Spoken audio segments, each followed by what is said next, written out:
আজকে খুব প্রাসঙ্গিক এবং খুব সেন্সিটিভ একটা জিনিস নিয়ে কথা বলবো, সেটা হলো সুইসাইড বা আত্মহত্যা। এটা নিয়ে আজকের দিনে দাঁড়িয়ে কথা বলাটা প্রয়োজন, কারণ প্রায়শই আমরা খবর পাচ্ছি আমাদের কোনো না কোনো কাছের মানুষ তিনি আত্মহত্যার চেষ্টা করেছেন বা আত্মহত্যা করেছেন।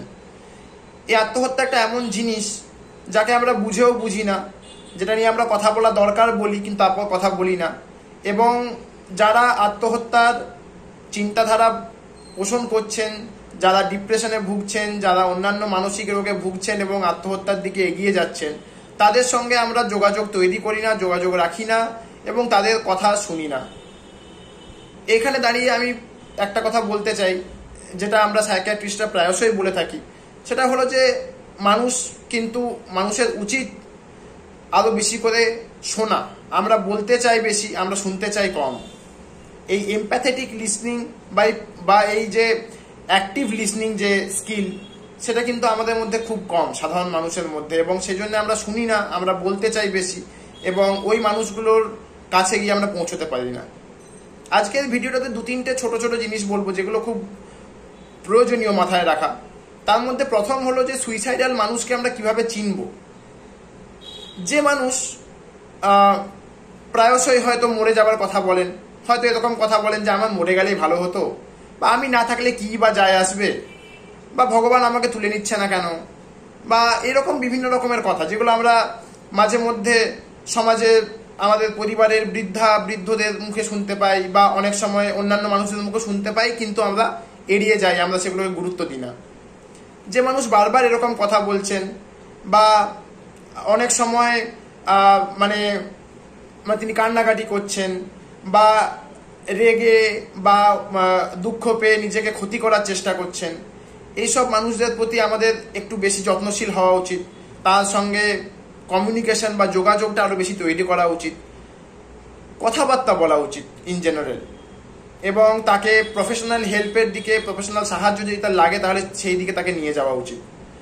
এছাড়াও যারা খুব রিসেন্টলি কোনো লস, কোনো রকম সমস্যা, জীবনের কোনো সমস্যা হতে পারে, কোনো রকম সেটা পারিবারিক কোনো সমস্যা হতে পারে, দাম্পত্য জীবনের সমস্যা হতে পারে, আর্থিক জীবনের সমস্যা হতে পারে, যারা রিসেন্টলি এরকম সমস্যার মধ্যে দিয়ে যাচ্ছেন, তাদের সঙ্গে কমিউনিকেশন কি আমরা বজায় রাখি? তাদের সঙ্গে কি আমরা কথাবার্তা বলি? তাদেরকে আমরা খোঁজখবর নিই? আজকের এই হোয়াটসঅ্যাপ এবং ফোনের যুগে তাদের সঙ্গে আমরা কতটা কথাবার্তা বলি? এটা খুব প্রয়োজন।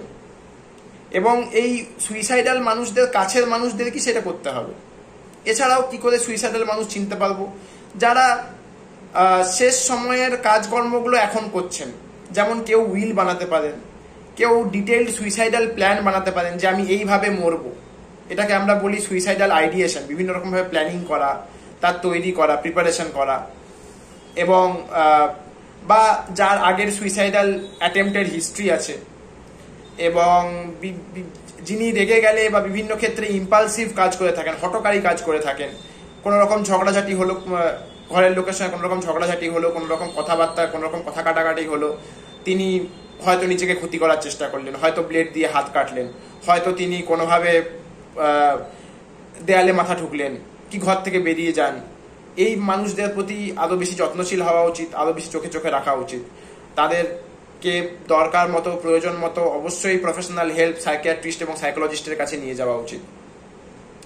সুইসাইডাল অ্যাটেম্পট বা সুইসাইডের ক্ষেত্রে আমরা কি কি জিনিসপত্রকে আমরা প্রোটেক্টিভ বলে আমরা দেখি, যেখানে ইন্টেন্ট মানে ইচ্ছেটা সুইসাইডের হয়তো ছিল না, সেখানে মানুষটি হয়তো সুইসাইড করতে চান না, হয়তো সেই সময়কার সাময়িক যে যন্ত্রণা, সাময়িক যে কষ্ট, সেইটার অতিক্রম করতে তিনি সুইসাইডের দিকে এগিয়ে গেছিলেন, কিন্তু তিনি মরতে চান না, সেটা ভালো ব্যাপার।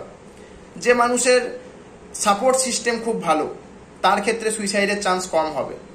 যেমন প্রাইমারি, সেকেন্ডারি বা টার্সিয়ারি সাপোর্ট আমরা যেটাকে বলি, অর্থাৎ পরিবারের লোকজন, বন্ধু বান্ধব এবং সমাজের যে সাপোর্ট, সেটা তিনি কতটা পাচ্ছেন, হেলথ কেয়ারের সাপোর্ট তিনি কতটা পাচ্ছেন, এটা যতটা থাকবে তত তার সুইসাইডের চান্স কমবে। আমি এই ভিডিওতে স্ক্রিনে সুইসাইডের হেল্পলাইনের নাম্বার দিয়ে দিচ্ছি, কিন্তু সব থেকে বড় হেল্পলাইন কি বলুন তো? সব থেকে বড় হেল্পলাইন হচ্ছে মানুষ, সব থেকে বড় হেল্পলাইন হচ্ছে বন্ধু, সব থেকে বড় হেল্পলাইন হচ্ছে পরিবার। আমরা যদি একটুখানি চোখে চোখে রাখি, আমরা যদি একটুখানি তাদের সঙ্গে কথাবার্তা বলি, একটু যদি তাদের সঙ্গে কমিউনিকেশন গড়ে তুলি, একটা সম্পর্ক গড়ে তুলি, খোঁজ খবর নিই এবং তাদের একটা সাহায্যের জায়গা হয়ে উঠি, তাদের একটা ভরসার জায়গা হয়ে উঠি, সেই জায়গাটাই আত্মহত্যা কমাতে সাহায্য করবে। এটা শুধুমাত্র সাইকিয়াট্রিস্ট হিসেবে নয়, সাধারণ মানুষ হিসেবে আমাদের প্রত্যেকের এটা এই দিকে এগোনো উচিত। ধন্যবাদ।